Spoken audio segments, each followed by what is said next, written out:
Who's here?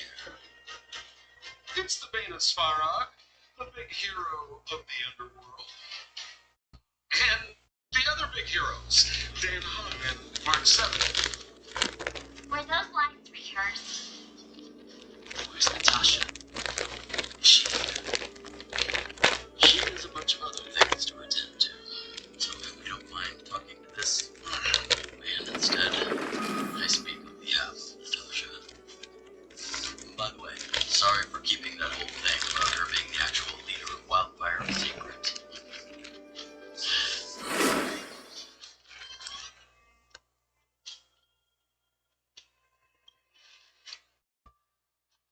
I'm glad you don't mind.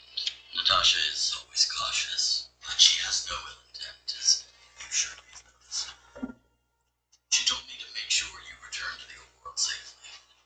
I gave it some thought, and I think the safest way is to ask this little fur cult. I brought you down. I can take you back up. Free of charge. Satisfaction guaranteed.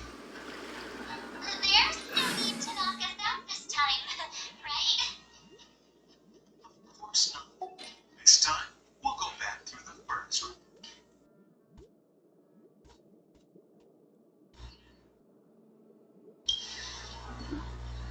Well, sparkling companionship, of course. I just. I've had to block for over 10 years, and very few know how to get through. That's right. Shatter. Just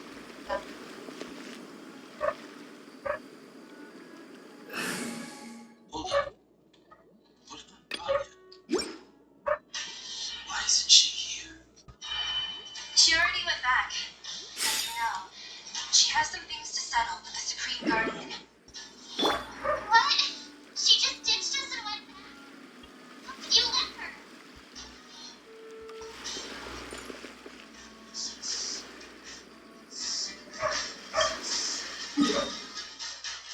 It's not like that. She just has many responsibilities to bear. I don't completely understand. I trust that she's trying to solve the problem. Right. Rania told me to give you this. She left us a letter. One of those open in case of emergency letters? I've never gotten one of those before. Should we wait until we run into something dangerous? Stop thinking, just open it.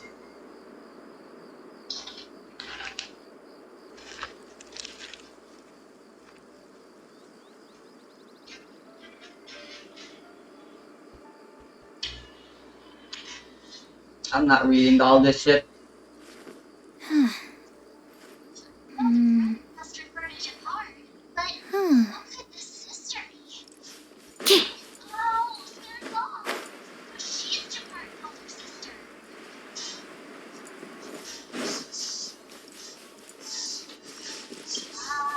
Tall, good looking. Those ladies sure are something else. Oz revealed by Yugling! Do you know the name of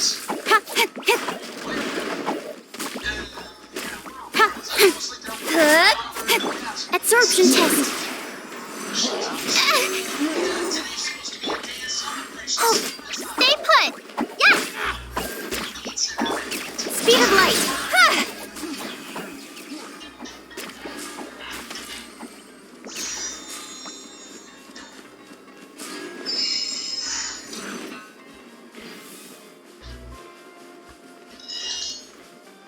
Yeah, my Trailblaze level can finally go up.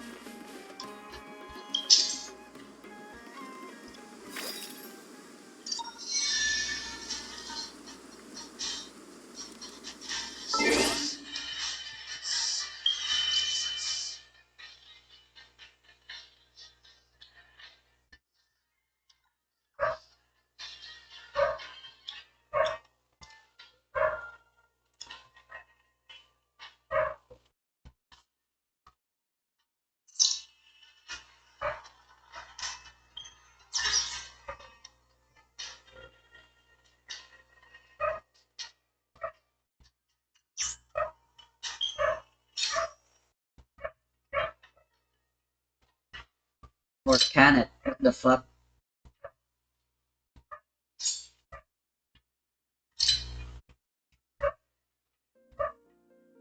Maybe I need to clear Universal Equilibrium Part 1 first or something?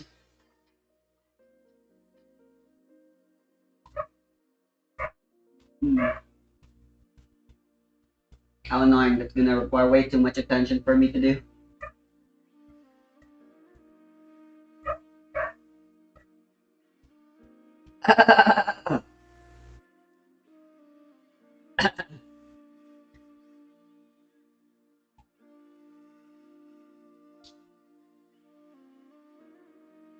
No! No, it's so easy, guys, but it's not. Yeah, but it's hard. Yeah, you can edit that out. You can edit that out. Well, we're playing poker today. It's Jesse, Colin, Jacob is asleep right now. Oh, cool, more poker. In adventuring,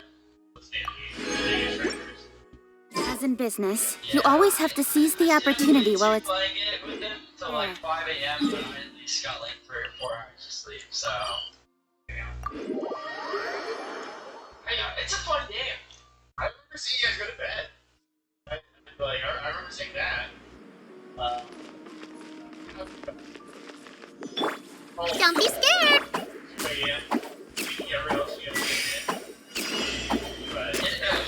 You went to bed, we stayed in the call. Yeah, I thought everyone else was about to like fall behind very, very low sleep. Apparently not. No, it's too fun. Like, the call was up, decided, you know what, fuck it, we can do an A or something like that. Yeah, so I got some questions prepared. We're just gonna answer them. This is a problem. Good questions. Yeah. We'll wait. Oh, there's something. I hate with questions. Hit me with questions. Okay. Tara Acco, if I'm saying that name right, says, "Hi Joe, I'm glad you guys are still going with the channel, and I always had faith. My question is, how much of a backlog do you guys have? Do you normally have on a given day? And do you have backups for if you can't record or something like jury duty pops up?" You know, funny that they say that because jury duty has popped up for specific. Yeah, I get called in a few days. These are fucking here. Yeah, as for the backlog, they work, and this video is going up on May 4th. So no. Kind of looking at you. Yeah, that's the fun, that's the thrill. It is thrilling. You know, you never know what we're gonna get here. Yeah, exactly. Nice little raise. It's just like, one day I'll see videos of the drive and I'll come back at like 3 p.m. and there's like 2 videos. I'm like, okay. Another day. I can't learn how to play poker. Oh, I'll keep you. Poker's a fun game. Yeah, it seems like the best gambling game. Well, it's the one that everyone plays. I don't want to see, like, launch our race and shit. Yeah, I mean, we got you. Unlike most conventional games, I'd say it's really hard to develop and figure out what makes a gambling game good. Okay, Well, so, like, on the context and on the perspective of a casino, as long as it can keep a gambler inside their house By as royal long as decree. possible and losing money, then it's probably Don't blink! good. Hey! Incoming! In a game perspective, in a game design perspective, it's all about making sure the players have as much fun as possible. Stand clear! Midnight Phantasmagoria. Stay put!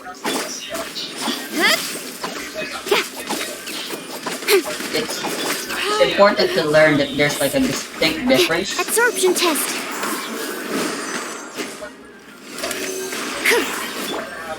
Don't blink! between a party game and a gambling game, because both types of Break my games glasses!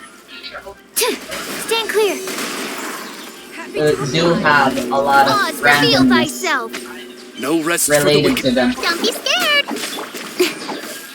But like the difference, I'd say the most important difference would be stakes. gambling games typically have a lot in stake, while party games usually all that's really at stake is you getting unlucky and losing. Whereas in gambling, you getting unlucky and losing means some dire consequence of sorts. Like, no one ever calls Mario Party a gambling game, right? It's a party game. I mean, it's in the name. Despite how random it is. Another important distinction, I suppose, would be skill.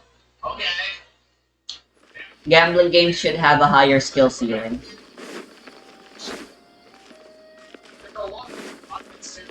You know, easy to learn, hard to master type thing, you know?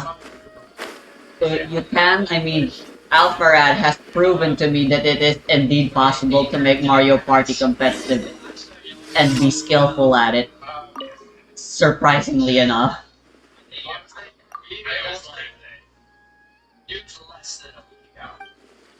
It's so easy. It's such an easy food to get. It always tastes like you always know what you're getting, and it's good.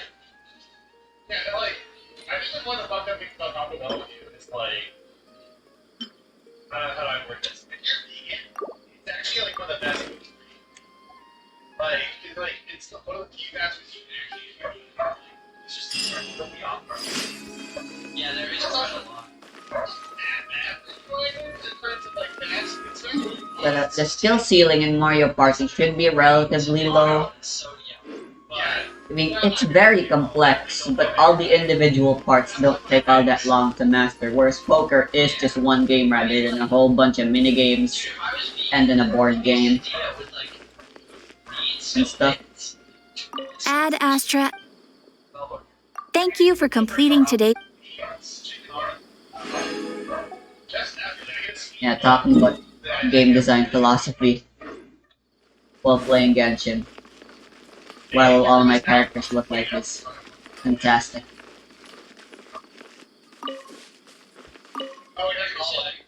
I meant to try out the Nahida costume, but I forgot to download it. My bad. Oh well, she wasn't gonna be used anyway since I was pitching. Like, I love soft tacos, but like, I don't like Taco Bell. Nahida's good for quick and aggravate just as much as she's good for spread, but it's just way more convenient not having to deal with her gauge unit, so I can swirl better. Although technically, not putting a Dendro, having 2 Dendro Resonance or having an Nemo should have minor differences in strength.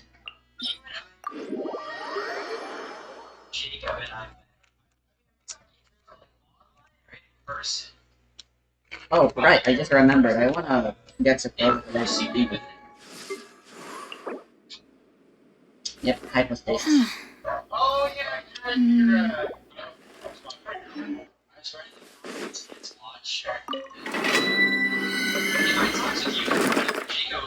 You know what? I'm fucking getting tired of this domain. Yeah, well, that's not.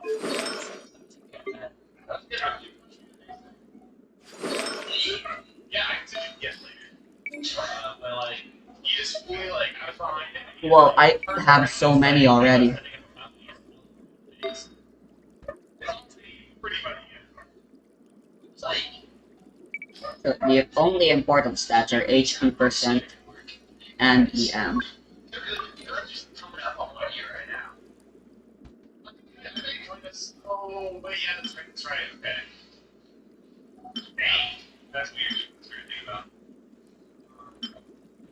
Relax. You are down so much money right. Oh, never mind. No. Oh, wait, no, that's cool. Oh, That's good. Okay, I know.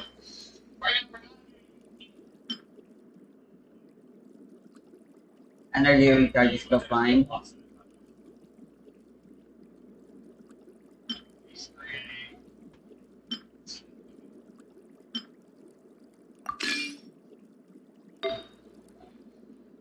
Wow. Next question, Paul. Alright, nothing good there, I suppose. This one, sure. March.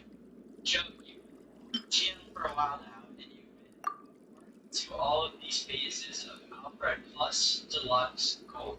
Just making daily content for Okay, the helm's good. all that different. Yes, but it's like a lot more serious now. Like, they're gonna do that, you know? Like it feels different the way to like we can't like keep making it for a long time again. You getting everyone to like smack again in this Mario Maker. So like usually we'd be able to build some shit books designs through that. Oh, we're still being able to do that with like games like this, games like Alright, I guess I'll go with this. Fantastic. It's just like it's honestly more exciting.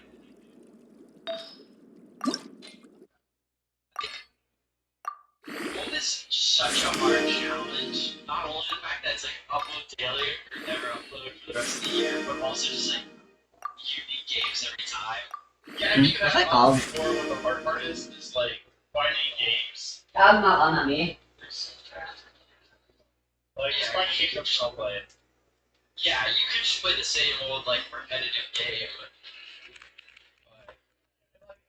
Kind of think YouTube meta with it too, where like we want to have the good games that we think are going to do super well towards the end of the year. yeah. You know, they just perform better. We'll just put it that way. You know?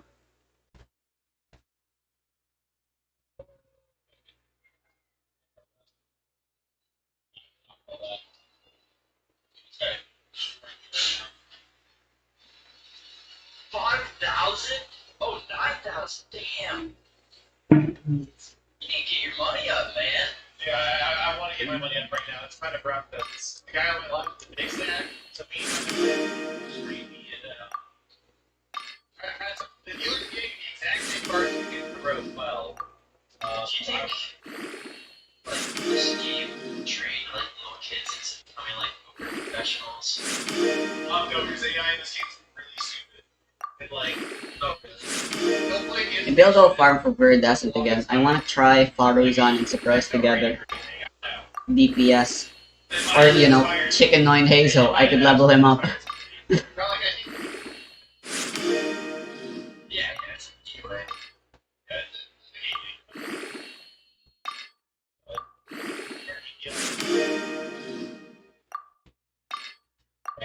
This question. Yeah, I'm pretty much rapid fire.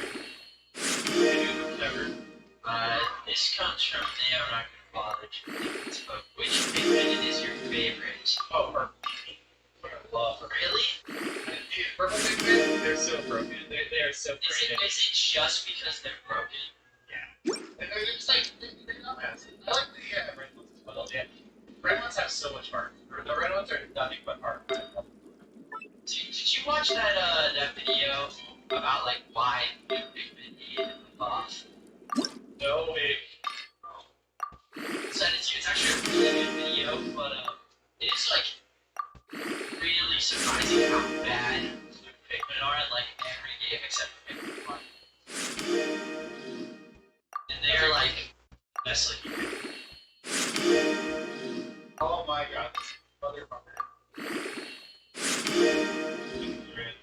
well, the yellow Pikmin are pretty good too, but Wait, what's... God damn it. what's the giving to yellow Pikmin in Pikmin 2? Is it just Pikmin jump? Because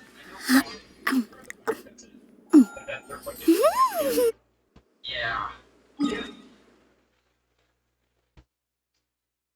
So they did kind of ruin it. Exams are next week, so I still actually don't have time to do anything. I'm just finishing up the event So much better than Pikmin. and trying floor 12 while waiting for I mine. think it's fantastic. The dungeon crawling is amazing in that game. It's honestly, I think it's a lot harder than Pikmin 1, even though it's not a time constraint. Like, there's just so much shit that you just can't fucking do. But I'm going back to farming for these. there are some bosses.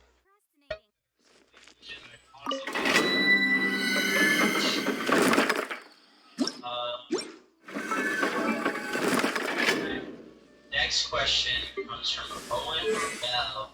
What's the most undeniable best Mountain Dew flavor? I hate Mountain Dew. Really? So back in like third grade, I had to do like the school basketball league, right? Like every music, everyone. And there was one night I wasn't there. Like, I sat inside playing.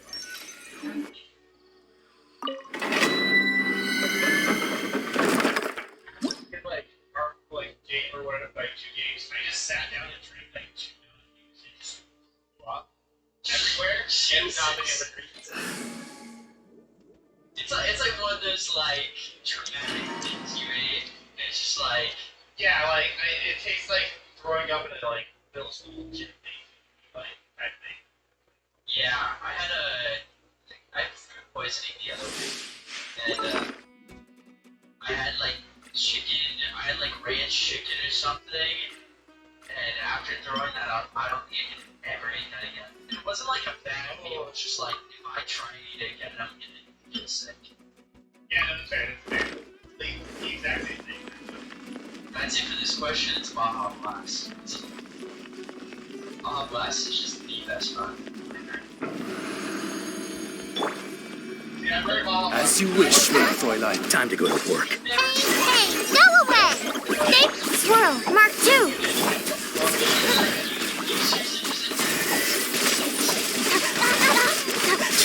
Now you're testing my patience. Animo test 6308. Absorption test. Yes. By royal decree. Don't be scared. Regret.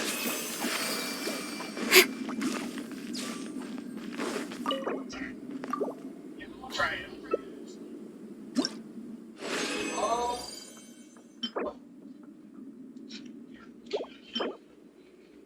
Okay, we're to the next question. Okay. Questions for the both of you and a two-parter.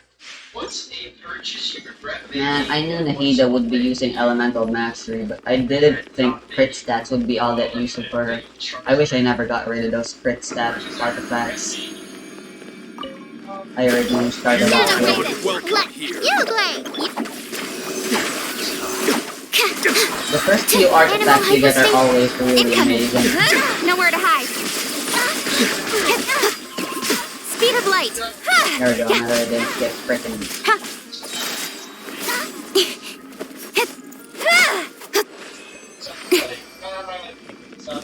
Like I bought sound equipment for the past that I had regretted getting, you know. Yeah. Stuff like that. I think, definitely Pokemon Scarlet. This one too. So out there. So I've been taking some switchy. Those are 2 games I thought. Oh, wait, I didn't think about these. Secret Star. I bought Secret Star. Yeah. Okay. Okay.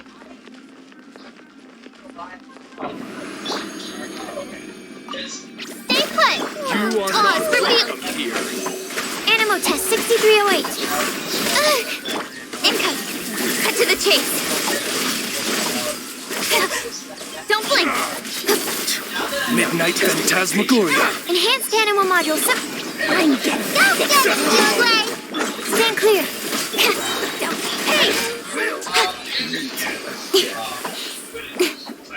But I think it's fair to play like I each play like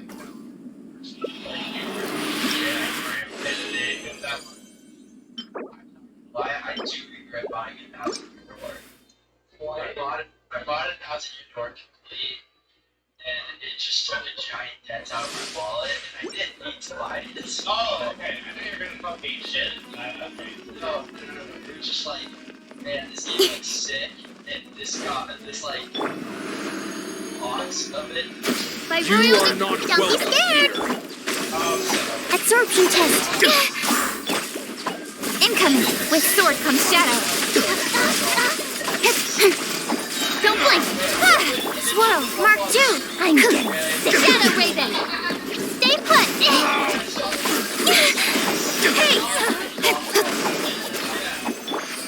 Say one person just subscribed for that box, right? They're gonna be something you're just listening.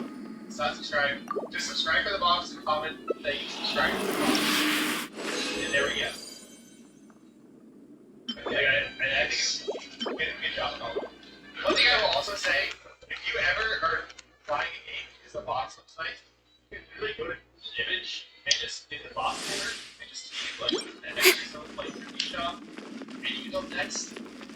that's just it. It's like the game. I'm not buying this. The box looks cool. That's part of the reason why I buy like Japanese instances of games. You are not Oh, reveal! Animal test 6308. Incoming. Cut to the chase. Hey!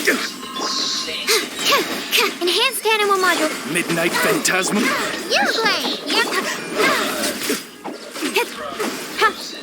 What's your favorite game to speedrun, like, watch or play? Honestly, Emergency Force still like. I don't like playing it as much anymore just because I got burned out on it. There's level cuts. Oh, hell yeah. Okay.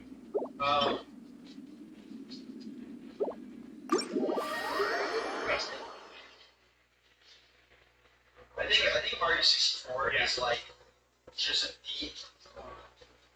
This might be. I don't think it's a crazy take, but I think it is the best speedrun game of all time. Yeah, it's because it's such an easy one to understand. It's got really cool movement and shit, and it's just like it's so fun to watch. Yeah, Mario 64 is very extreme. I think the skill set that we're in is so fucking high, dude. Like it's such a hard game. It's so sick. And it's easy to get into as well.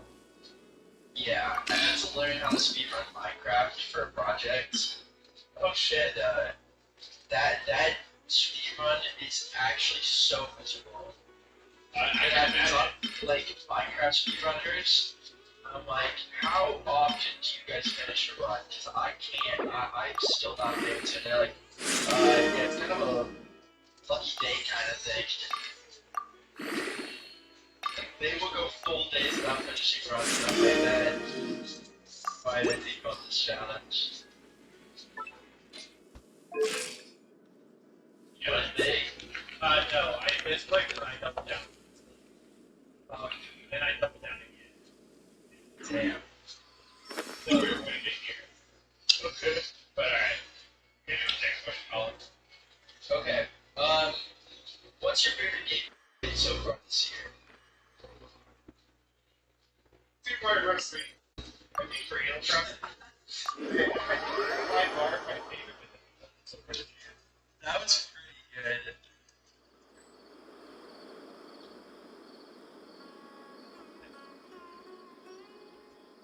That being streamed.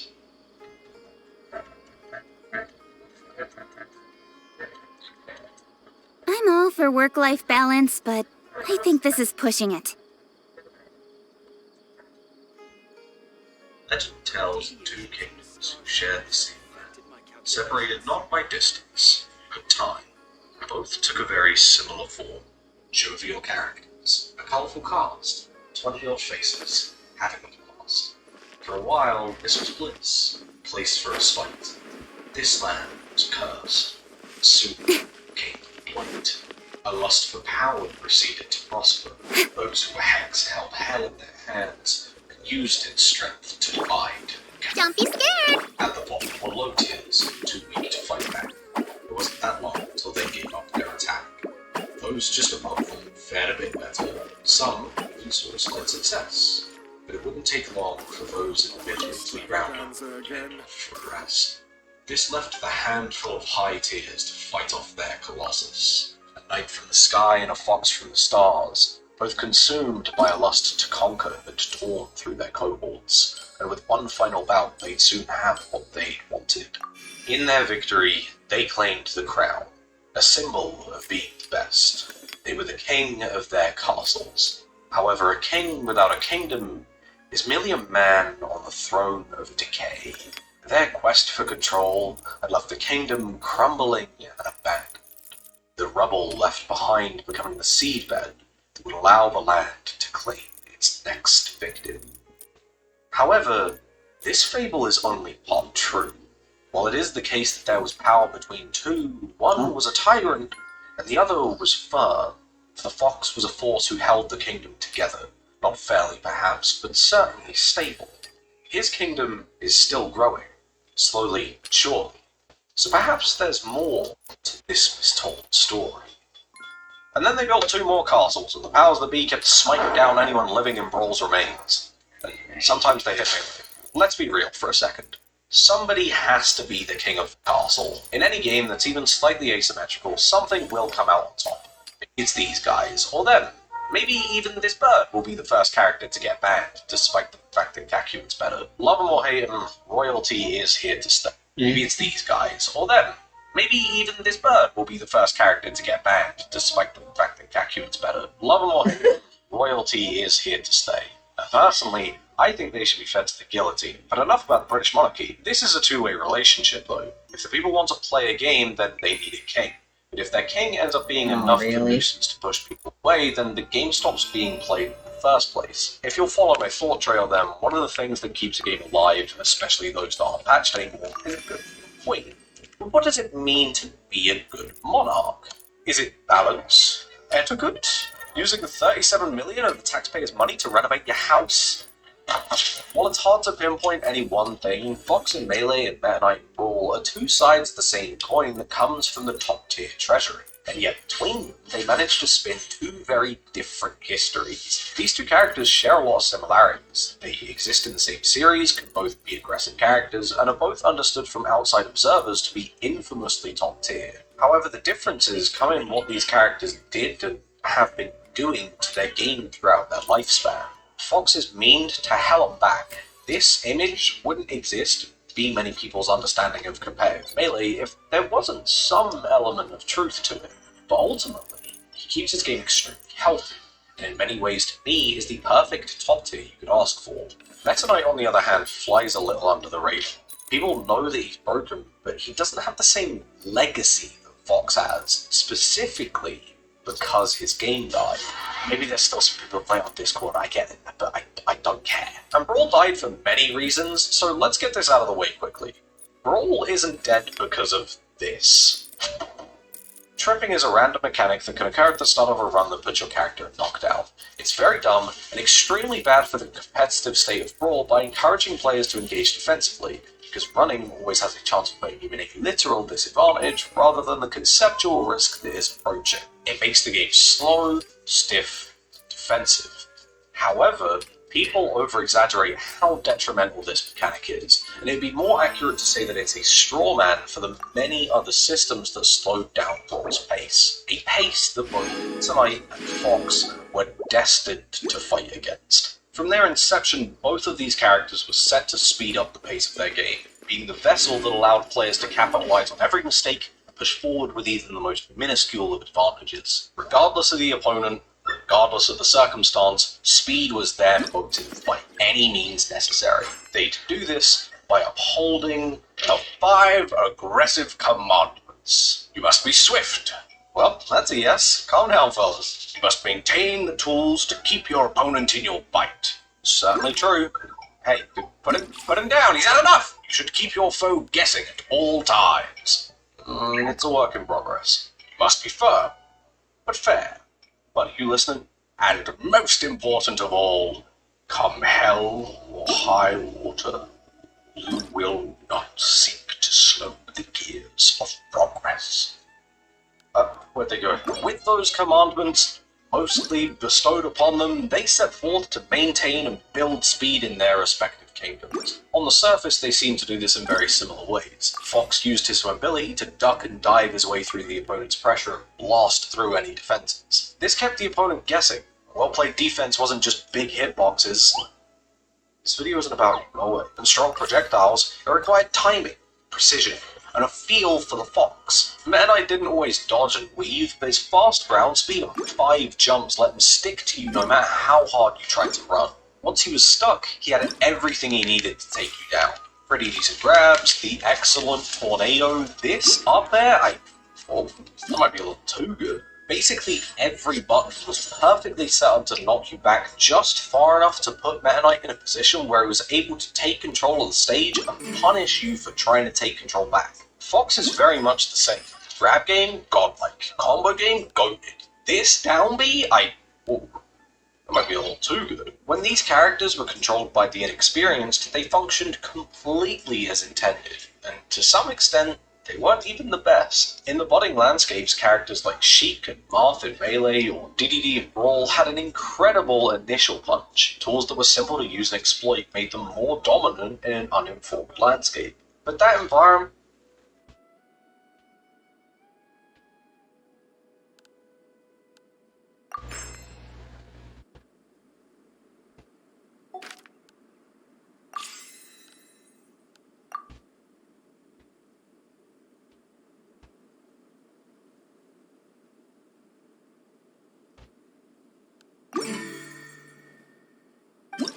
Nani?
What?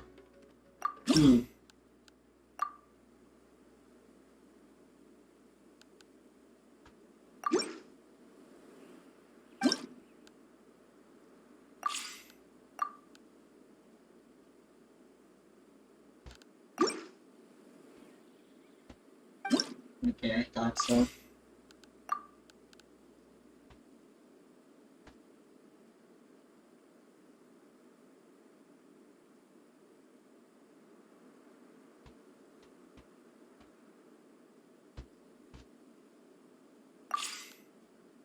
Oh no, wait, I get it.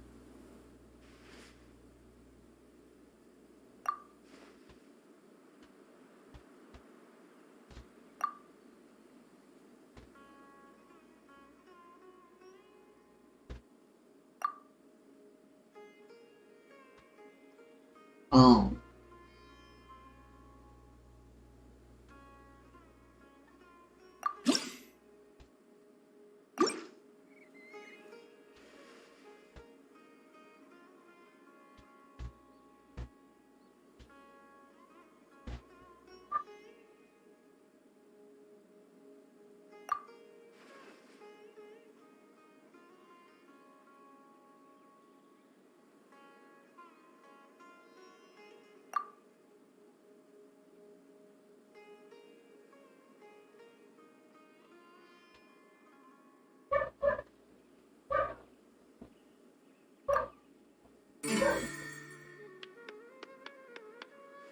Okay, that was kind of stupid.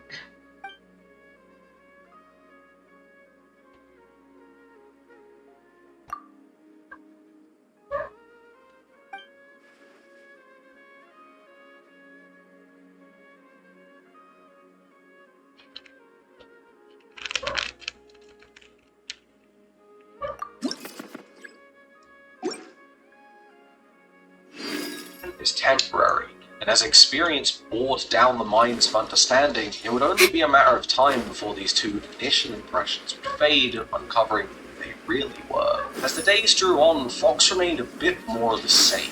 His combo game got more complex, and the power of his movement became more pronounced as he upheld the commandments for the most part. Meta Knight, on the other hand, was quickly revealing some ulterior traits. The strength of his tools was decisive, but how he could use those to achieve victory was divisive. Something you've got to understand about I Meta Knight need the Perfection audio. is that he was still bound by the laws of his game. I don't mean that from this Fable-esque perspective. When it comes to games, there are laws that govern how the experience works. It doesn't matter how hard I want Fox Up Smash to do 150 by itself, the laws of the game means that it will only ever do 24 at most. Meta Knight might have had all the tools to be aggressive, but the laws that aggression was surrounded by meant his intended method to push advantage was extremely limited. That up there, really good. Like, really good.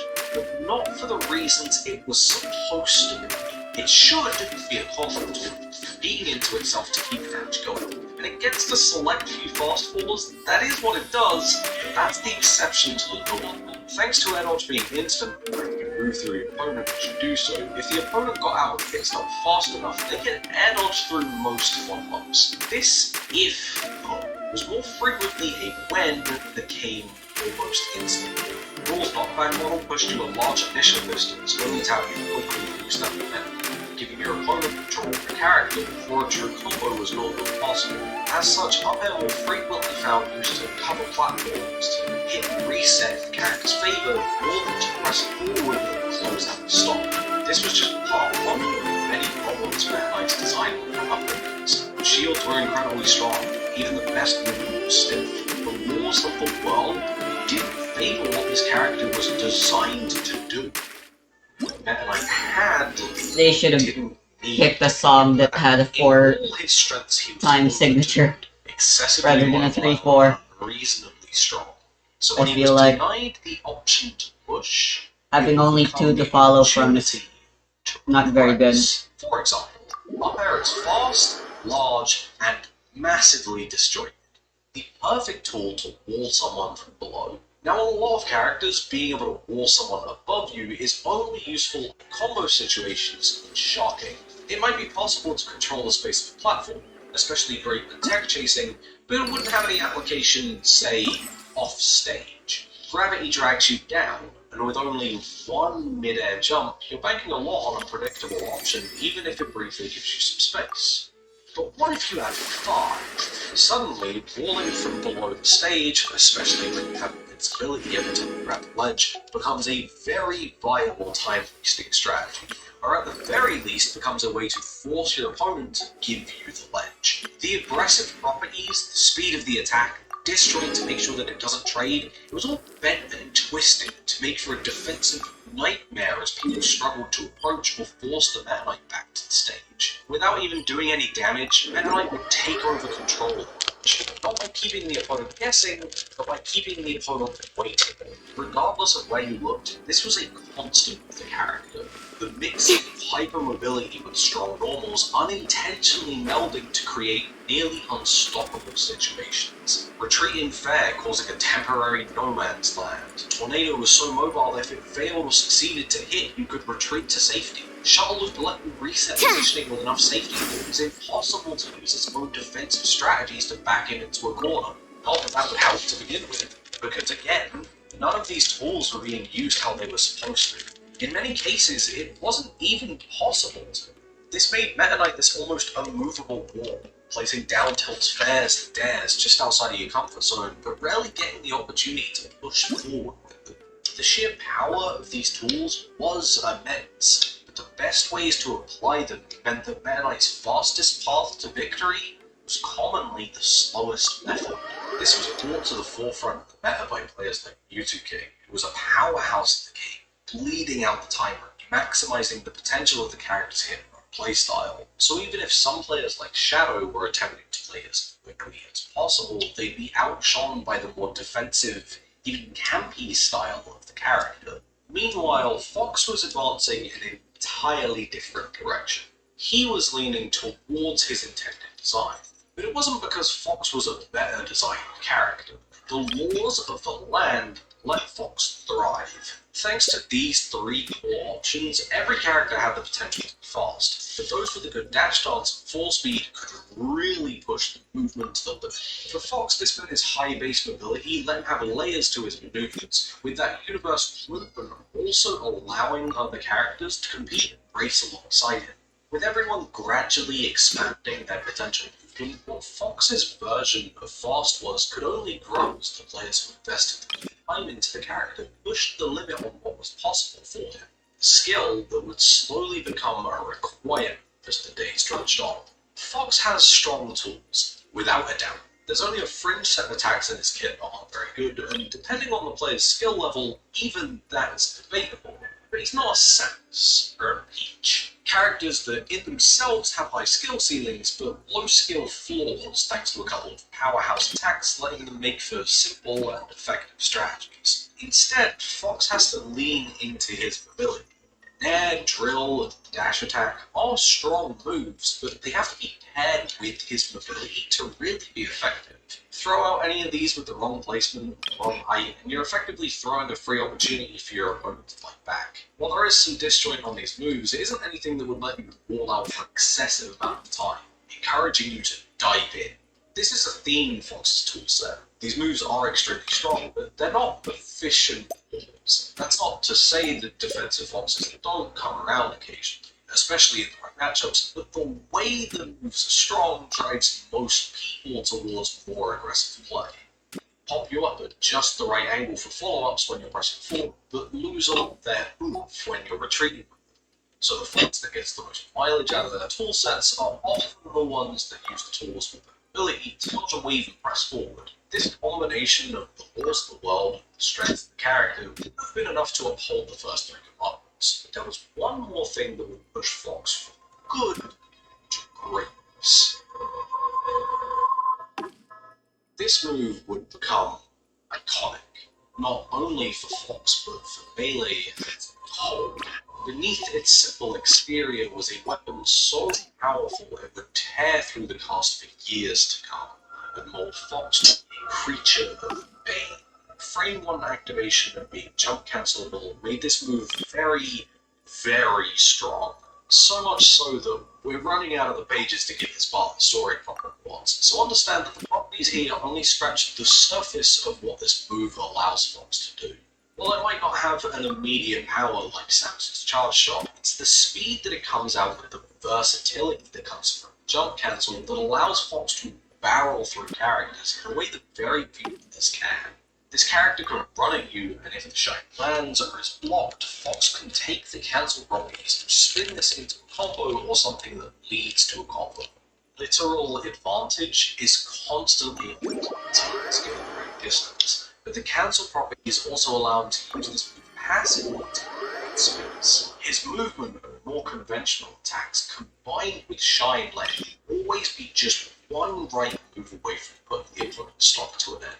He just needs to know when to pull the trigger. As a result, for the opponent, you are constantly on your toes. You need to be at the top of your game and actively looking to call him out at every possible opportunity. Because if you're waiting around for him to give you an inch, he's got everything he needs to take a mile.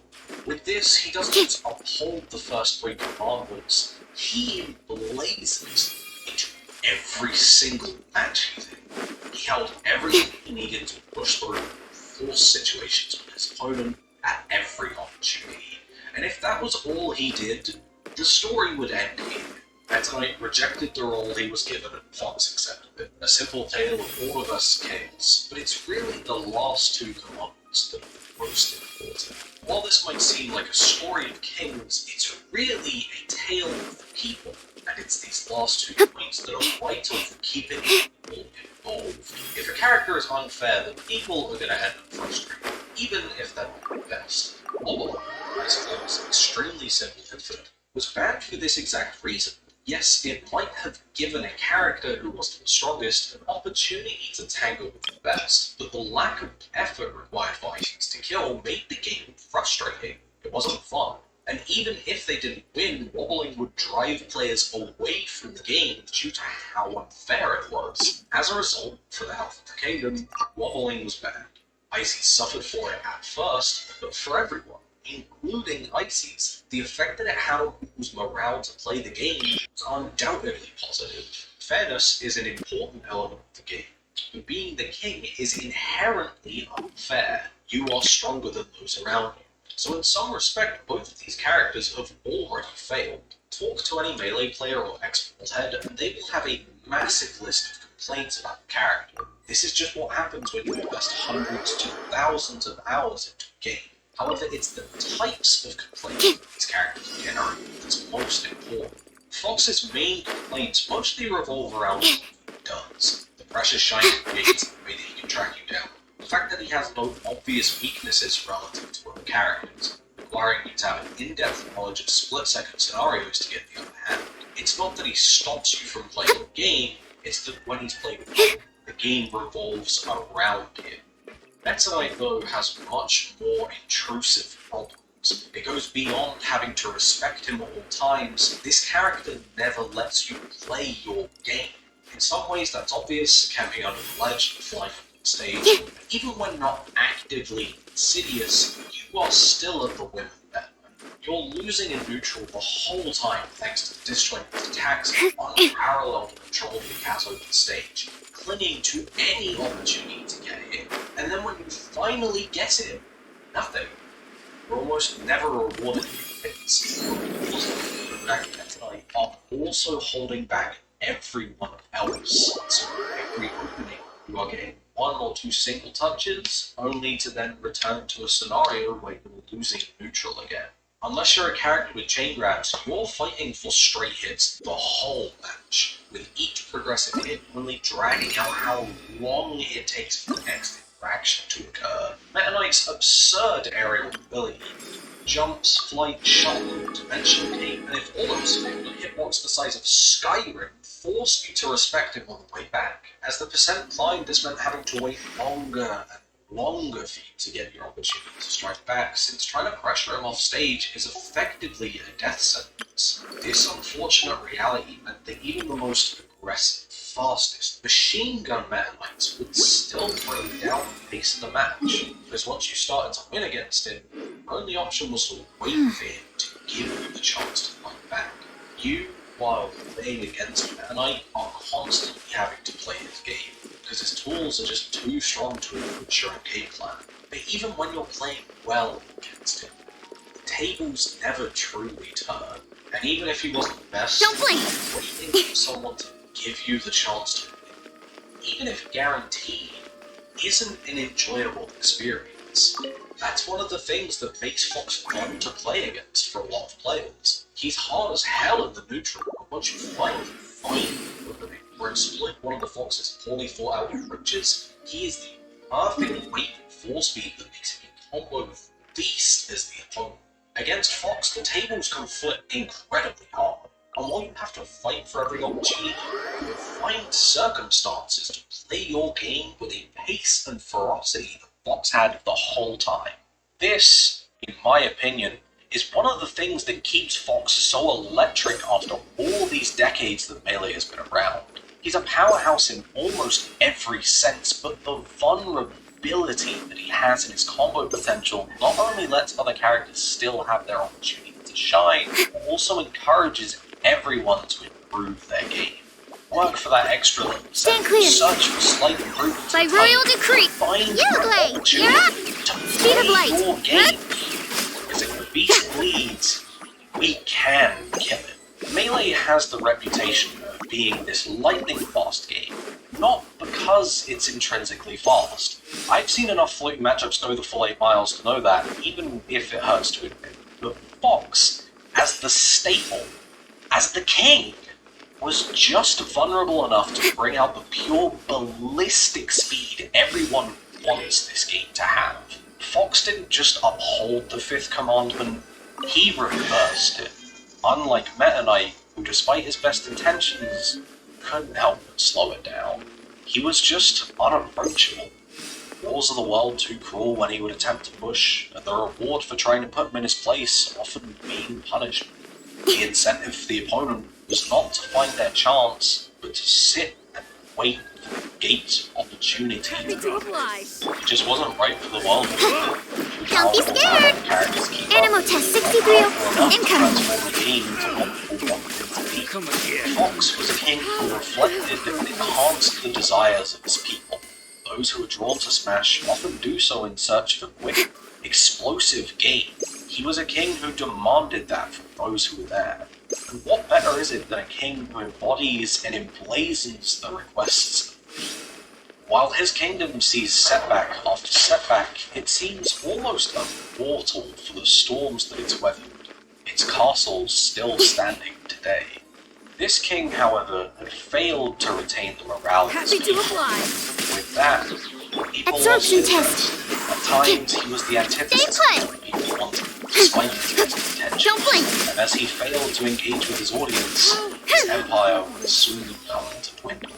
Some simply left, others crafted their own kingdom within Brawl, but as time marched forward, the kingdom would continue to dilapidate until only the ruins of the game that once was remained. Speed of light. Hey! Yeah! This is not an advertisement, but if you're a Smasher in the EU or just looking for somewhere to play Smash, I do have an event that I want you to know about. You might have noticed that I was using a Go to Fate tag in a lot of the footage, and I specifically mean a UK tournament between July the 14th and the 16th. Fate is the big UK and EU major that we have that to me is kind of like the perfect tournament. If you want to be a tryhard, No you definitely touching. can. It's a 24-hour venue and 100 something setups, but if you're like me and just want to have a good time, it's right by the beach. There's a couple of bars on site, and you also have on-site accommodation as a private venue fee. So, you're bound to meet new people and make a couple of friends that you'll see constantly throughout the weekend. This year, it's also not just Melee. We have Ultimate, Mario Kart Wii, Lethal League Blaze, and tons of stuff. Even the game that Nintendo doesn't want you to know about. I'm trying to keep this short enough so that you know this isn't a bad read, but if you're in Europe and have a chance, I highly recommend that you at the very least give this tournament a look. Keep in mind that it is 18 plus because of the on-site bars, so drink responsibly, be sensible, and for the love of God, do limits. It's basically like a weekend holiday and a tournament wrapped up into one. Trust me, it's going to be sick, and if you don't go, at the very least, I'm going. That's all I wanted to say. Please consider giving it a look. It's my favorite tournament of the year, so C1. yeah, that's all I'm trying to say. Thank you for watching, and if you're a Melee player or a Brawl player that wants to tap into the very large wall of nuance that got left out here, please do. This topic of healthy top tiers, this specific comparison is a whole rabbit hole of this video hardly scratched. What's wrong? Are you in danger? Also, Fox's arm has been clipping through his sleeve the whole video. At the ready.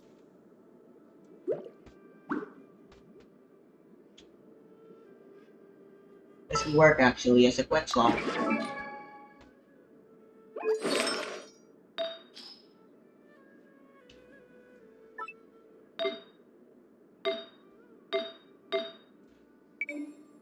I'd need Noblesse though instead.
Greetings, my name is Monty Martin, And I'm Kelly McLaughlin. and we are the Dungeon Dudes. Welcome to our channel where we cover everything about tabletop RPGs, including advice for players and guides for dungeon masters. We upload new videos on Tuesdays and Thursdays, so please subscribe to our channel, like this video, and ring that bell so that you never miss an episode.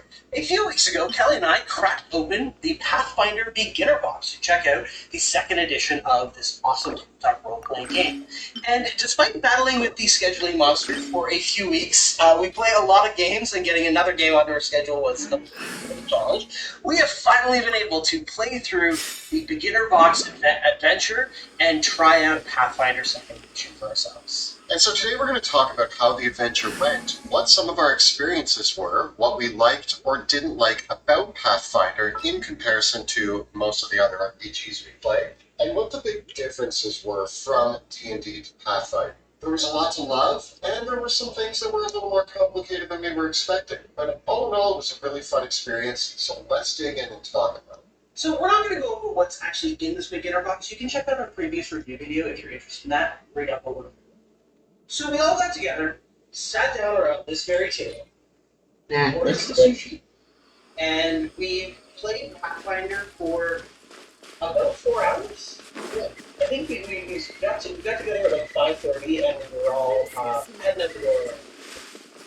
It was a lovely and fun thing, and I'm just going to say, for my part, I had a wonderful time. As far as my experience went, it's hard for me to look at this game and say if it was good or bad because I was with such a great group of people that I just love playing RPGs with. And so it was fun regardless. We had blasts. There were so many shenanigans, and really at the end of the day, when I think of like my experiences getting into D&D and now my experiences getting into Pathfinder, there's a lot of parallels. Yeah, and it does make me worry about our own bias, because I realize that, like, we didn't play with Joe and Joe, but we still played with people in our friends. We all had experience playing RPG. And I think for us, we always just have a magical play. And I feel like we enjoy any system that we play, and so that's kind of the bias of this, is that we had a great time. Yeah. And regardless of any of the constructive things that we might have to say about this video, we had fun. And that's the most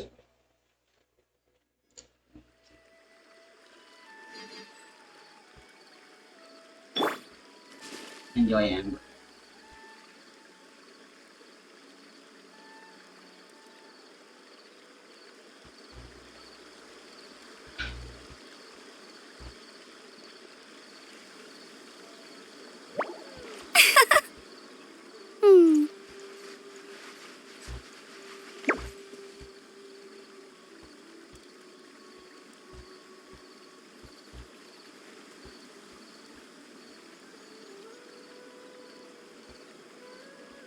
Hey, there's something strange over there. Come on, let's take a look.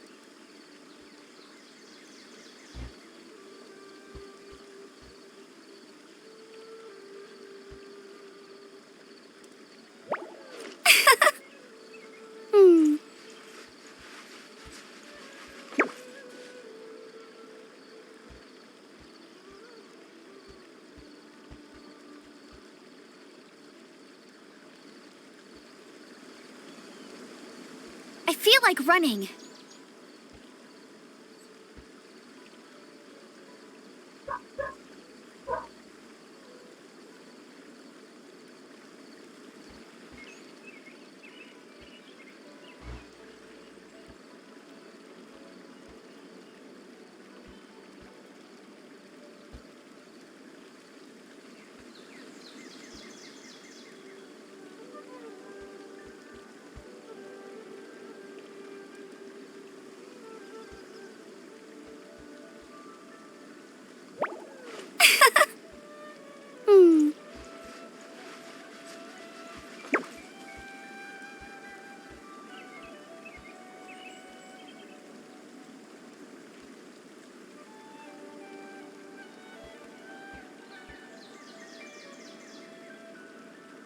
Jean will be upset if she catches us lazing around like this.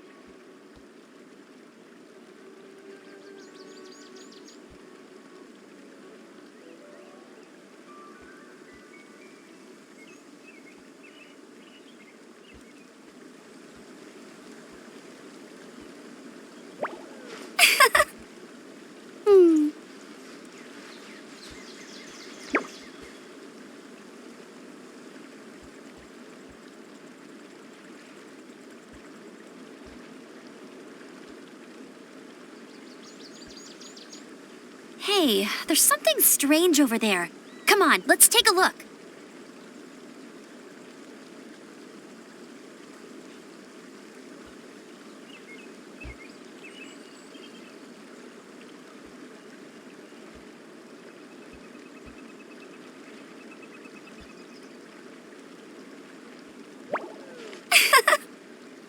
Hmm.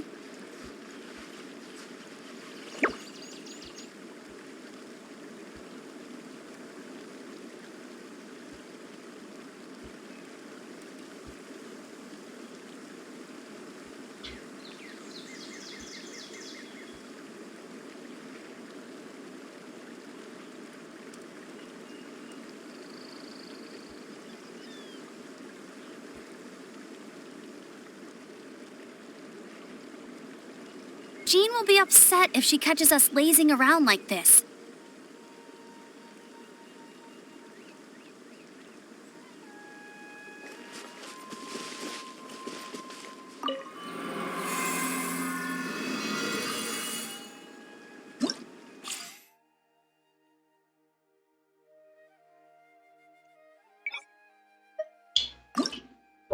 We're going to be constructive for the sake of being constructive because there are differences and there are things that we had to learn on the fly and all of that. But at the end of the day, I think that we're just huge fans of TTRPGs. And once you get the feel of a system, I can really adapt my love for TTRPGs into so many different ways. And with the group that we were playing with, the funny characters that we were bringing to life, which we brought these characters to life in very unique ways, I'd say. And we just got ourselves into so much trouble. Kyle missed his first 5 attacks, and we were all making fun of him because he's the fighter, and everybody else was getting kills in, but he couldn't hit anything. There was just so many silly and great moments that we just had such a blast experiencing playing through. But at the end of the day, whatever system you're playing, if you're with a group of friends and you're having fun, then it's a great system. So the beginner box adventure encourages players and the game master to learn the rules by playing the adventure. So when we sat down to play, we followed those instructions. I distributed everyone their character sheets, so Kelly was playing Kyra the cleric, and I gave everybody the player reference cards that are also in the box. There was a leftover one for me. How did you find using this? This is What'd they do this time? my favorite part of the Pathfinder system, 2nd edition. These cards were so smooth to have in front of me at the table, and using the free action economy of 3 actions, little circles on the card, and you have these tokens that We can do this! when I was using those actions. What I loved about this system is the fact that as the cleric, which is what I was playing, certain spells would require 2 or 3 actions, certain other things would require 1 action, and one of my greatest moments was when I used the heal spell with all 3 actions. You're surrounded by undead, and probably one of the highlights, and this speaks to this card, was being able to look down and be like, well, I don't have to move. The 3 actions are right there in front of me. It's the start of my turn, and I have all these tokens. Being able to just slap all 3 of them down and use a certain ability, using all of my actions, that helped the party and was detrimental to my foes. And not only that, but on this card, that was probably my highlight move, but on the card also, every time I looked at it, it had other moves I could do. Drop prone, interact, move, seek, stand, step, stride, strike. And just little instructions for how the game actually works. Having this in front of me is just super helpful to constantly be aware of what I could or could not do, how many actions it would take, keeping track of my actions and my reaction, combined with the character sheet that had additional actions and reactions that I could do. I just found that whole system really, really smooth and really great. I also used the reference card myself.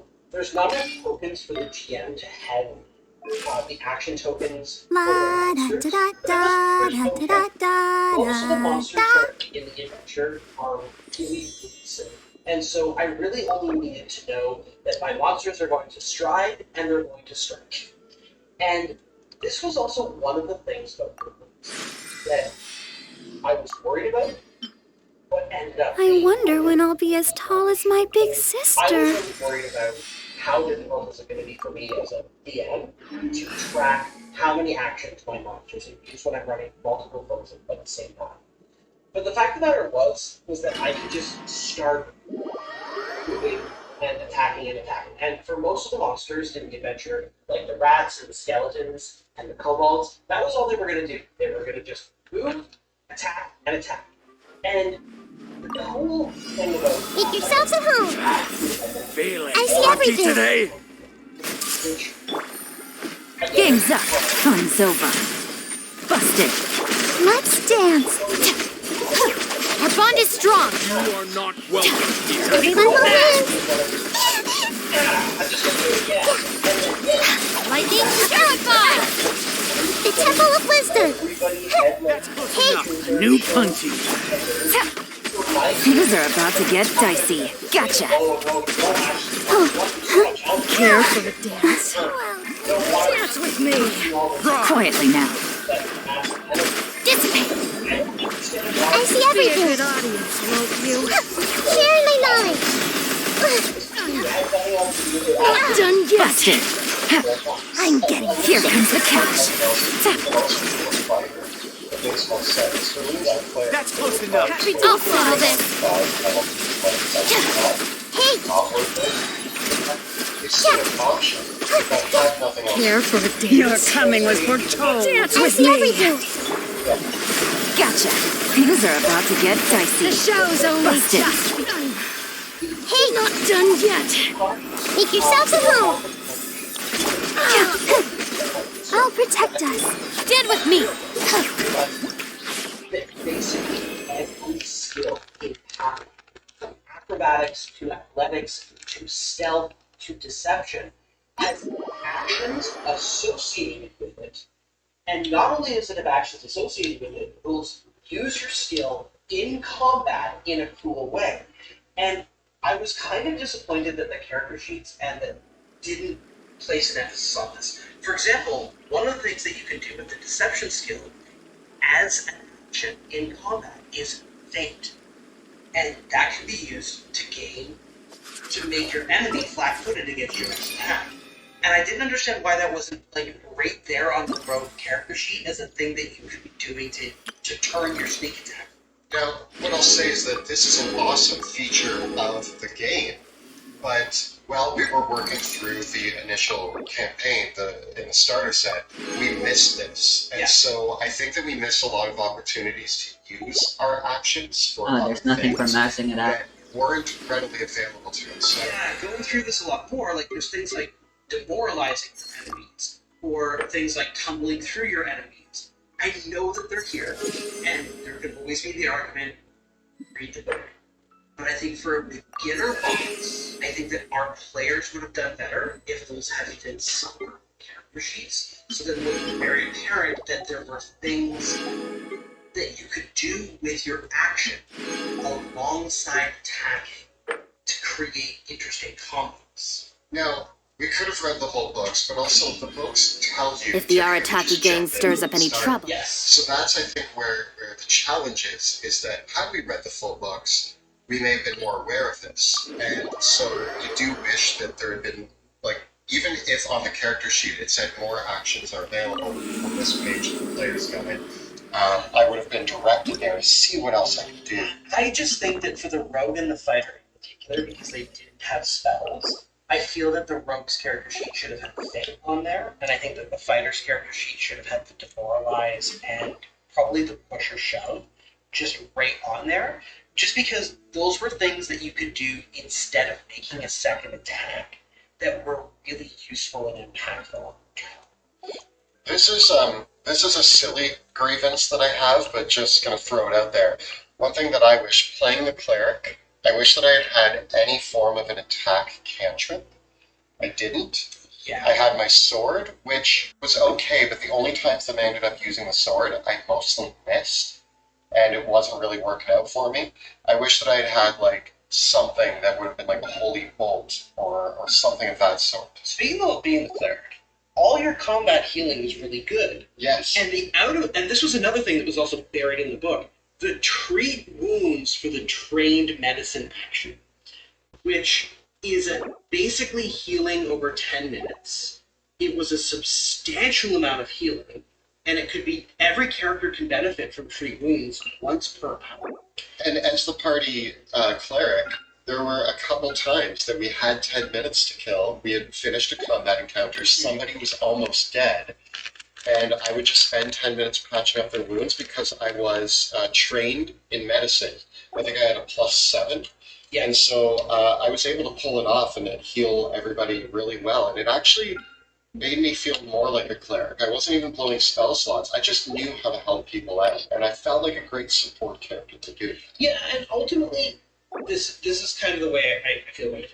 These character sheets had a lot of great information. I love that things were like, I could tell Kirsten, hey, your bonus is the number in the red box. And that was awesome for that. On the back of these pages, this about the character, their backstory, beautiful artwork, beautiful things, but this page could have been more actions to do.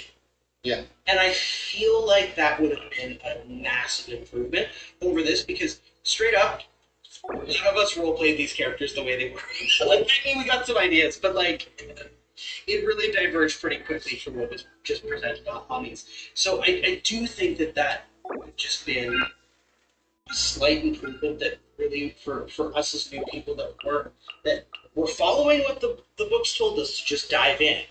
The takeaway is I love that Pathfinder has all these things. And the complaint that the beginner box didn't present them as front and center is a small gripe about this product specifically, that basically it was a huge strength of the system. It was an awesome thing about Pathfinder, and I just thought, roll out the red carpet for all these things, because they were awesome. Once we figured it out that was there, we loved it. Yeah, the gripe is really that we just wish that we had known more until halfway through the campaign, where we were like, oh, we can do all of these things. But even I wondered if, the adventure kind of had a combat breakdown in the first section. And I could tell by the way the adventure was structured that it was trying to gradually introduce the mechanics. And I sort of felt that one of the things that the adventure could have done for that new player experience was, as a GM, if it hadn't been had a little tip, being like, for this encounter, tell your players, try shoving the enemy, try demoralizing it, see what happens. I thought the spellcasting mechanics were pretty interesting, and I actually still haven't decided if I like them more or less than when I'm playing D&D. We didn't have spell slots. We had certain spells that I could cast once per day, and then a list of options that I could cast as many times as I wanted to. Buried the spell slots in the sheets, didn't it? It wasn't so much spell slots as it just was here are things that you can do once, except for heal, which I could do 3 times. Right. And that, to me, was a negative, but, again, the 3-action economy let me empower certain spells to be more powerful by using actions, and that was a positive for me. So I end up in this sort of middle ground where part of me was like, oh, I don't like this as much, and then another part of me was like, oh, I like these aspects more. Do you think that's because these were just first level characters? So that was my other thing, is I am coming off of playing a 14th level sorcerer, and jumping into playing a 1st level cleric. So yeah, I felt a little stunted in my capabilities magically, but I imagine that would change once I'm not 1st level anymore. Yes. And so I guess this gripe isn't so much, there really wasn't a gripe. At the end of the day, what it came out as is it's a different way of doing spellcasting, and there are some cool options in there. I loved the way the heal spell worked. I really do cool. Like that you can expend more actions when you're casting the spell to get more oomph. Also, for not having a damaging cantrip, I still, when those undead popped up, when I looked at my character sheet, and I was like, guys, this is my moment. And I knew, because we had 3 wounded party members. Yeah. And I was like, the heal spell, if I cast it with all 3 actions, in a 30-foot radius, heals my allies and hurts undead. and we were surrounded by skeletons, and I was like, this is my moment. And it was my moment in the campaign, and so that just felt great. You also roasted all the rats. I did use my burning hands right off the bat to just decimate a bunch of rats. So I did feel pretty cool. I had my clutch moments. Yeah. How did using perception or initiative feel? Honestly, that makes sense to me. Perception is your awareness of things happening. Yeah, that made sense. I liked it. So perception as initiative. I mean, this one, I can't really say positive or negative. I could see why it felt more appropriate, but really you're using one skill and another skill. They could have said roll Constitution, and it's still like, okay, sure. Yeah. But it makes sense. The degrees of success thing came up a few times as well. Kyle really liked this because there were several enemies that we fought where Kyle's fighter was critting them if he rolled a 50. Yeah. And that was cool. Now, let's talk about this. Degrees of success felt super awesome. Yeah. Except for one or two places. Okay. One place that we didn't need degrees of success was climbing down a 10-foot cliff. So, near the beginning of the adventure, there's a 10-foot cliff. And it's slippery. It is slippery. Yes. So I get it. Because it's slippery, they wanted 2 successful checks to go down. Most of the way degrees of success. Quietly now. Game's up. Fun's over. Busted. Everyone hold hands! You just The Temple of Wisdom! So how many rolls do you think you can get down the 10? Our bond is strong! Lightning, terrified! Let the show begin! Because I just kept landing in the middle. I wasn't really climbing. Grow! By a lot, so I was just stuck there. We made it into Things are about to get dicey. Quietly I now. have trouble activating the heat system sometimes. I wonder why. Yeah, it's just 15. My character wasn't, and I just made pounds harder because he fell. But I was like, that's not how you do it. And then everybody was laughing while I got stuck on the cliff. I guess that you were just like letting Busted. Here comes the catch. No. Quietly now. Everyone hold hands! Share my knowledge! Out of my way! Dissipate! And that's, I came away from that being like, if I was the GM, I would have just been like, it's just a success. This may hurt a little. Game's up. Fun's over. That was a flaw in the adventure itself. We'll talk more about the adventure in a moment, but I like the degrees of success for the system. I feel that this was, structurally speaking, this was the learning experience of, hey, here's how degrees of success are integrated into the system in a simple way. This specific instance was not The Temple of Wisdom! The combat ways, all the cool ways. Here comes the catch. Saving throws, working as well. I'll protect us! Go, Bob! It's super awesome. Everyone hold hands! I really like that. And it's fun also that attacks don't have that applied component. Yeah. Right? That, like, there's no critical failure. I could see a version of this. That there is this critical failure. No, my sword! Let me weave you a verse. Rain outlines your... Whoa, Mark 2! Is that degrees of success is amazing.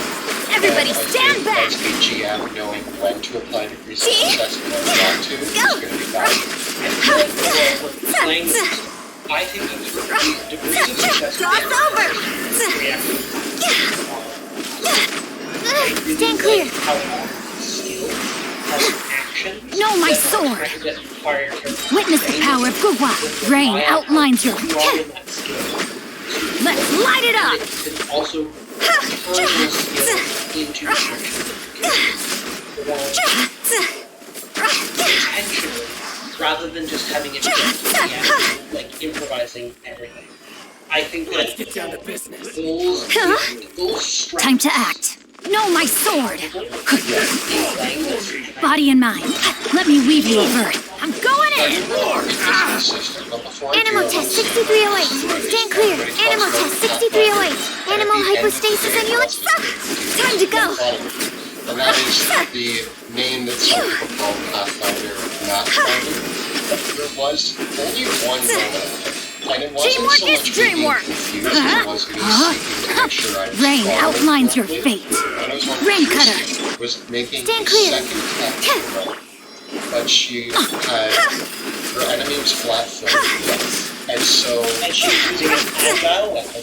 yeah. So the only deceptor attack penalty is minus 5. Higher, pants on fire! Or in this case, she's using an agile weapon. And so she had the penalty, but her I enemy let my guard down. had a penalty to the No, AC I have taught you as well. everything I know. Now, at first Pride glance, and we nationalities. started discussing this, and yes, it took longer just to make sure that we had the calculation down, Yeah. and that everybody at the table understood. Now, this was our first time interacting with this mechanic, and so coming from a D&D background where it's advantage, disadvantage, pretty straightforward, this took a minute longer, maybe not even a minute. Once we got it, by the time we were done playing this adventure, it wasn't so much an issue. We kind of were starting to understand the lingo, the dialogue, the pluses and minuses. But in that first instance, we all had to be like, okay, can we go over that one more time? And maybe a Pathfinder veteran can explain this to me. I don't understand why flat-footed is -2 penalty to AC and not a +2 bonus to hit flat-footed. I'd rather all my calculations just be in one Yeah, place. and like the flat-footed thing being an AC penalty, because you can an enemy becomes flat-footed by being flat. And Hey! this is one of those things that Make yourselves at home. Not to call it. Let's dance. Oh, Lightning, purify! Stand with me. Things are about to get dicey. It's like and combat advantage. Combat advantage was kind of Commit it to memory. in a lot of respects because it was either on or off, and it was something that Gotcha. again 5 minutes to go. This might hurt a little. Dissipate. And again, an enemy becomes flat-footed in Pathfinder when you're flanking, and it just seems Let to me the show like my begin. immediate reason is like, why is it flat-footed? And instead of calling it flat-footed, I see everything. Sharing my knowledge. combat advantage, but Game's up. that was Fun's also over. the thing that turned Quietly. tackle on. Busted. There were a whole bunch of things that I was like, oh, this I'll is settle weird. this. I Stand do with me. as sort of played 4th edition, Pathfinder 1st edition, I'm so I knew where the genetic legacy of this was going through, but I was just like, +2 to hit, Gotcha. maybe 2 to hit, then -2. Looking for a fight? I Dissipate. think we ended up Let's dance. applying it that way anyway, just for simplicity's sake. Yeah. And again, what I'll say is Busted. that by the end of Things it, are about to get it's fine. dicey. Yeah, we're understanding the math, but this definitely wasn't a frontier system. And Make it yourselves was at home. more, okay, so I'm attacking this person because of this, I Stand have with this me. bonus, but I have this penalty, this person has this bonus, Gotcha. I have this penalty. And so you have to do a few more calculations, which we all know are not my favorite. Yeah. Did it take away from my enjoyment of the game? Not really. Quietly now. I This might had hurt a just as little. much fun playing this as everyone else had I'll in protect TTRPG. us. I just needed a few more seconds every Grow, time grow, we had to grow. work out some calculations. I honestly want to know, was it considered Busted. Commit it to memory. Because I wonder if the system could be balanced around the additional tax and not having a penalty. I also like if we were going to give a penalty, I feel like -5. There is no escape. Let me weave you a verse. Huh? No, my sword. Goba, get them. Everybody stand back. I just, from my read of it, was Now you shall perish. why until you discovered that there were things Illusion shattered. I figured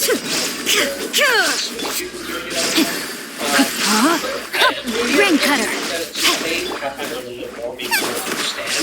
Let's light it up. As far as what Going in. There is no escape. You're toast. like Inazuma shines eternal. seeing penalties come back and seeing penalties in a lot of places.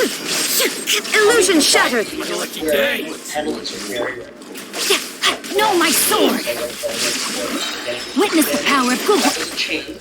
That was like and my brain was Out of the frying pan, into the pot. Teamwork is teamwork. Let's light it up. And like, I will say, Now you shall perish. fans out there, this was our first Shine down. So a lot of the gripes and the things that we're talking and struggling with, I feel all Rain outlines your fate. Rain cutter. I feel like it's gonna smooth out the wall. Everybody stand back. There is no escape. Torn to oblivion.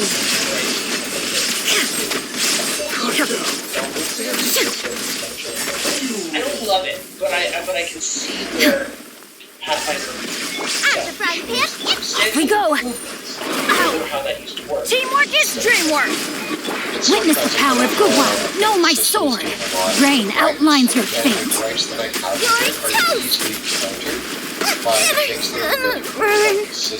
Fuck. I think that as we talk about the adventure that we played was straightforward. Pretty much a cookie cutter first adventure. Including rats in the basement. It doesn't take itself too seriously. If you read into it too much, you might be like, why are we on this adventure and why does any of this actually make sense? Yeah, But and that's okay. I have mixed feelings with this, because getting into the adventure itself, I'm going to be honest and say that the adventure is the weakest part of this entire beginning. For me, this adventure was very much focused on, here's a almost training.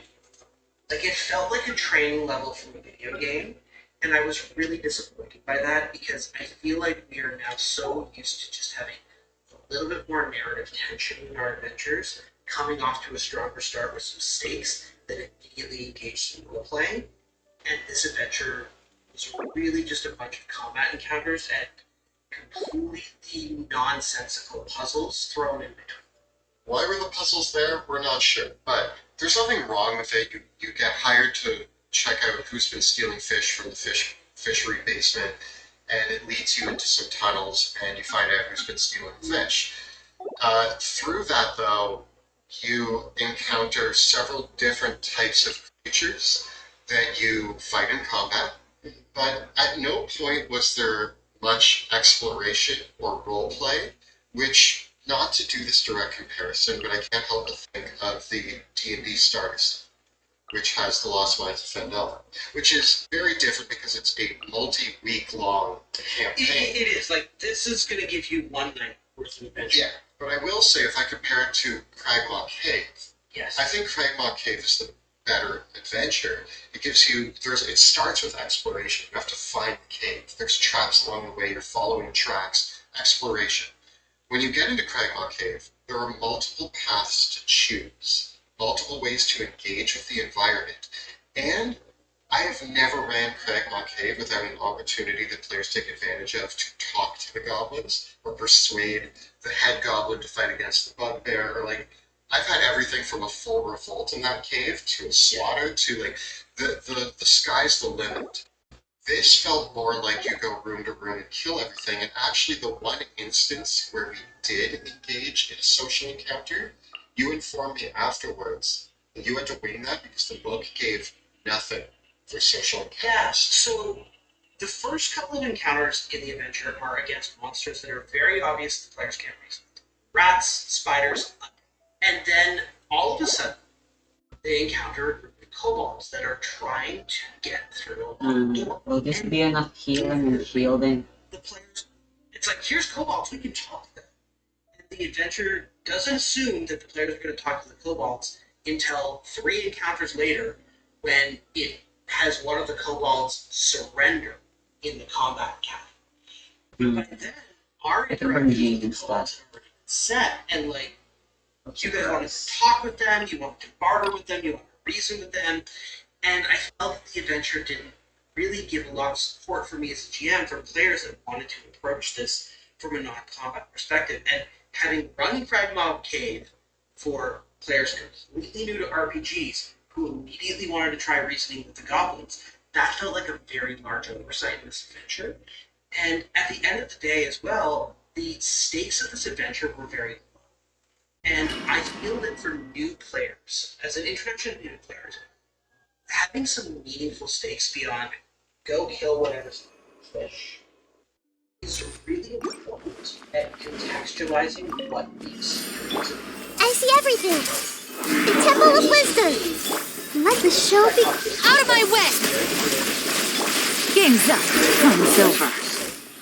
Gotcha. Busted. Grow, grow, grow.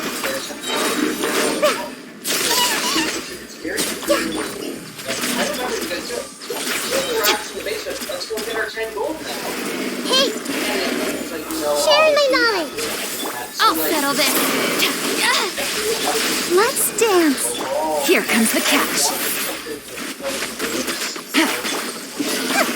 Help! This way through the river.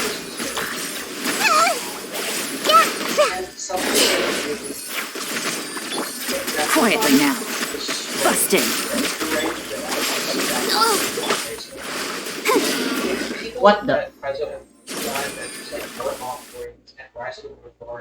They've got people on their team that have written some of the best starter dungeons. Like, going back a long ways, Whispering Carrot from the Age of Worms Adventure House. Done by Kaiser heading up. Make yourselves at home.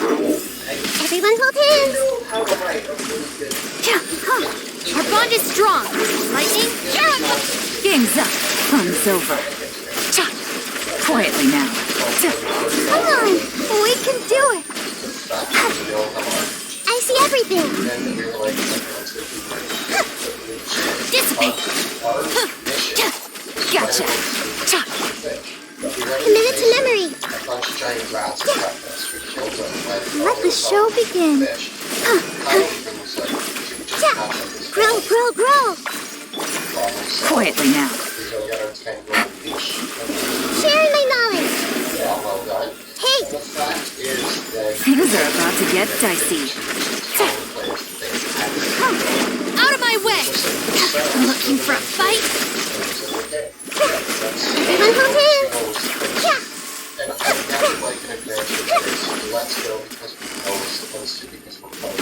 Gotcha. Take it easy. Here comes the catch. Hey. La la la la. Let's dance. This way through the river. Make yourselves at home. Stand with me. Committed to memory.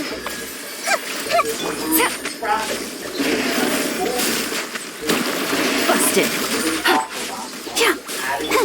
Everyone hold hands. And in that respect, wow. Our bond is strong. I'll protect us. Things are about to get dicey. Gotcha. Busted. I wanted to My rotations got fucked up somewhere along the line, but whatever. Who cares about the first chamber? I can just do it later. There is no escape. Emerge. Right here. Emerge. Don't be scared. Wind, hear me. Ready, go. Nothing lasts forever. Shine down. Inazuma shines eternal.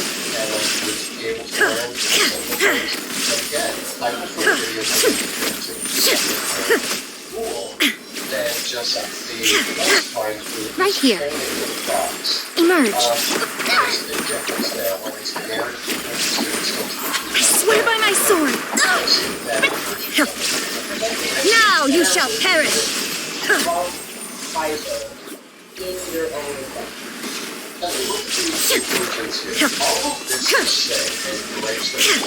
Stay put. Right now. Right here. Right now. What a nuisance. We have to learn some stuff. Yeah. Did it take us long? Emerge. Right here. You play. Wind, hear me. There is no escape. Hey, go away. A sight to behold. Right now. Emerge. Right now. Insolent. Inazuma shines eternal. Touched from the war. find that when you go online and talk about D&D, Pathfinder folks are like, Pathfinder. God damn it. How did that And then happen? the D&D people are like, D&D is so much better than Pathfinder, why would you play that garbage? And they all are yelling at each other. I thought they were Coke and Pepsi. And like, okay, interestingly enough, Coke and Pepsi is the same. A person who really likes Coke is like, Pepsi is trash. But if I go to a Take it restaurant easy. and I say, hey, can I have Coke? And they say, we only have Pepsi. I go, okay.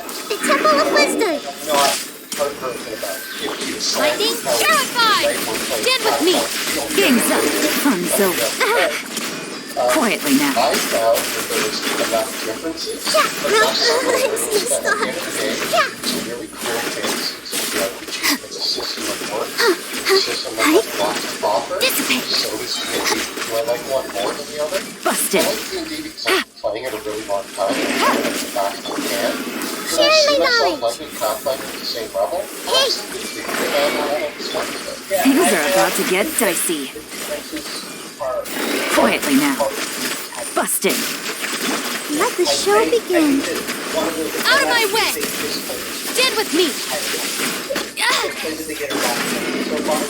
Everyone hold hands.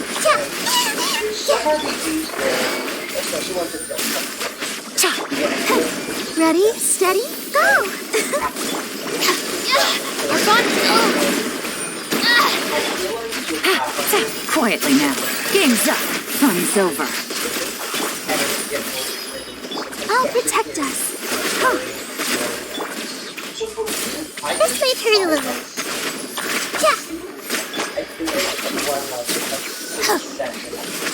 And eventually I will. Commit it to memory. I want to play more Pathfinder. I really want to understand how it feels differently. And I think for me as well. Illusion shattered. Go as one. I swear by my sword. Ready, go! Emerge. Right now. Emerge. Nothing lasts forever. Right here. Emerge. There is no escape. Now you shall perish.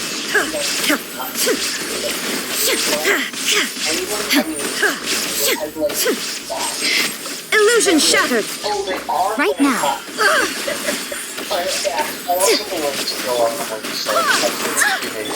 Don't be scared. Barbados, guide us. A sight to behold. Right here. Right now. Right here. Go as one. You, Glenn. You're up. Go get him. Yeah, I like it. I had a great time. Yeah, so it's great. Like, there's no problems here. Yeah, the gripes and quibbles Emerge. are just that. There is no escape. It's one of the best. Wind, hear me. Don't be scared. Torn to oblivion.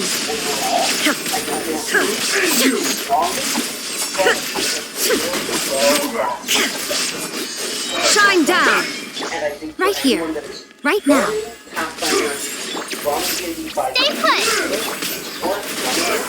Nothing lasts forever. So much for eternity.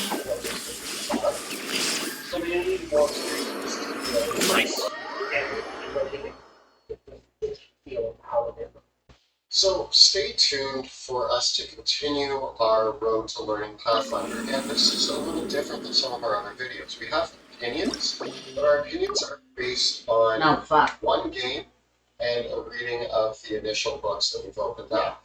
So by no means are we experts on the system, and as we continue to learn, our opinions could change. We could change several perspectives. We might learn more that we didn't get right in this video.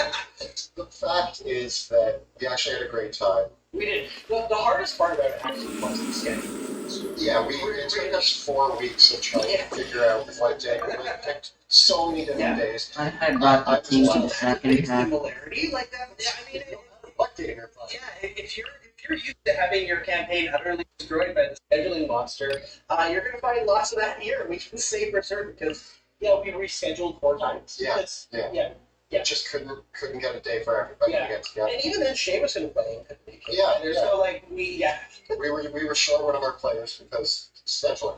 Yeah.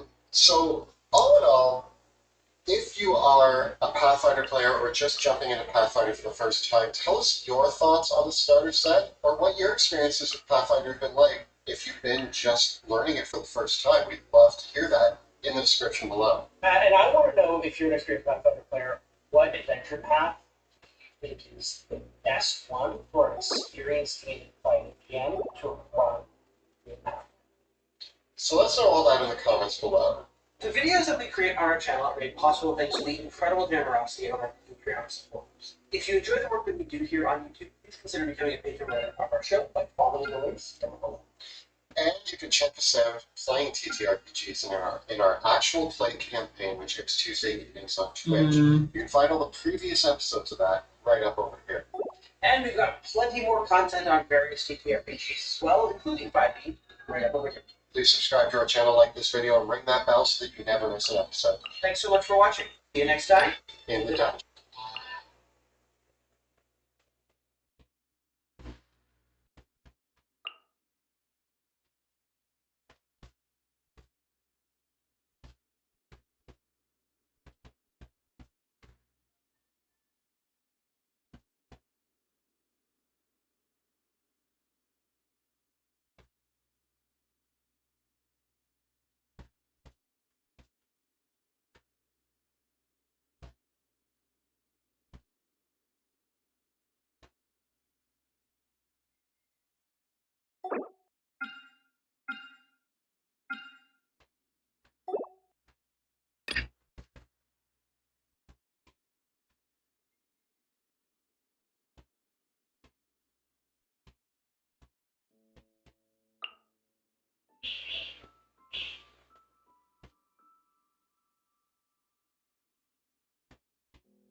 I have energy problems.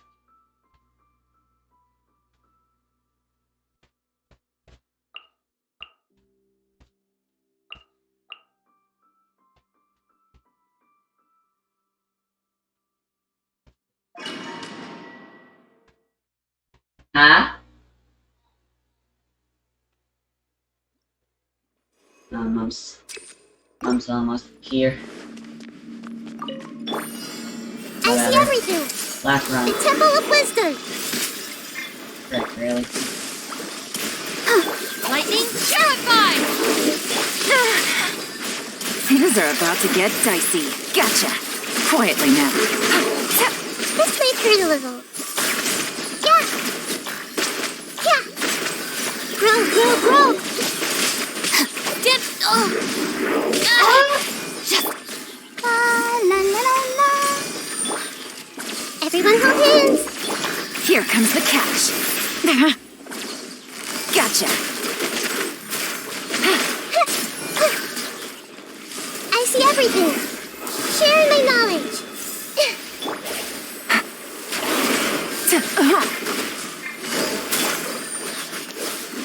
I'll settle this.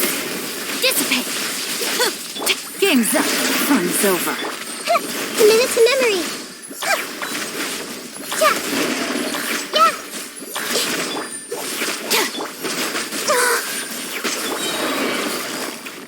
Quietly now. Busted. Our bond is strong. Make yourselves at home. Take it easy. Gotcha. Let the show begin. Hey!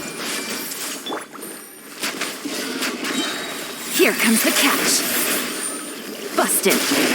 Quietly now. Yeah! Dissipate!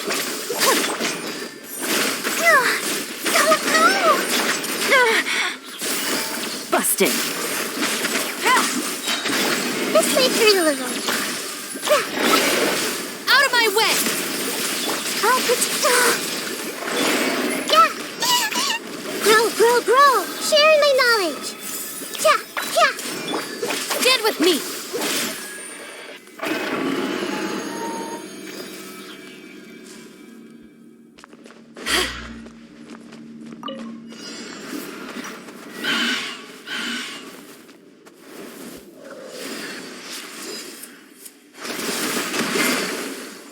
Really? To ashes!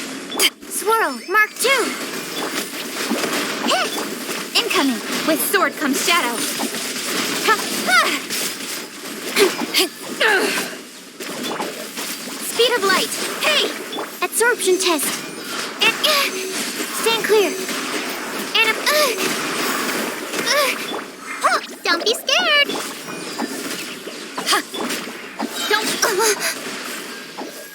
Cut to the chase. Incoming. Hey!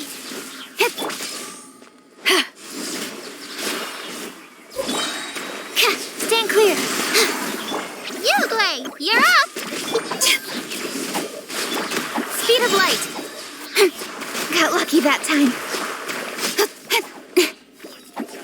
Let me try my blade. Yeah! Power that ended Harshan!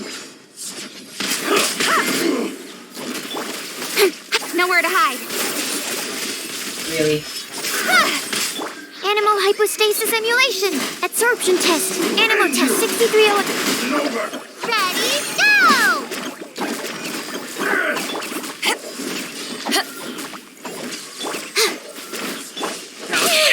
Don't blink. With sword comes shadow. There's more! Yeah. Hey! Is it over? To ashes! Animal test 6308. Don't be scared. Absorption test. Stand clear. Swirl. Mark 2. Speed of light. Cut to the chase. This will do! Incoming. I've got the upper hand.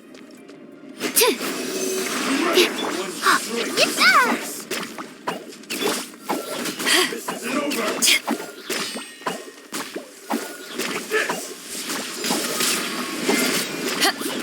Animal test 6308. Don't blink. I've got the upper Ha.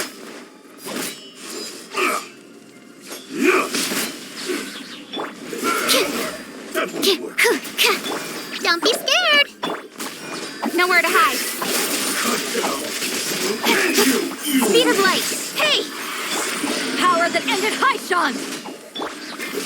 Yeah, stand clear.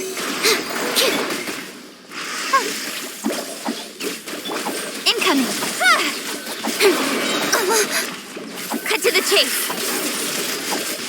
Don't blink. To ashes! Animal test 60. Don't. My research has failed. Ah!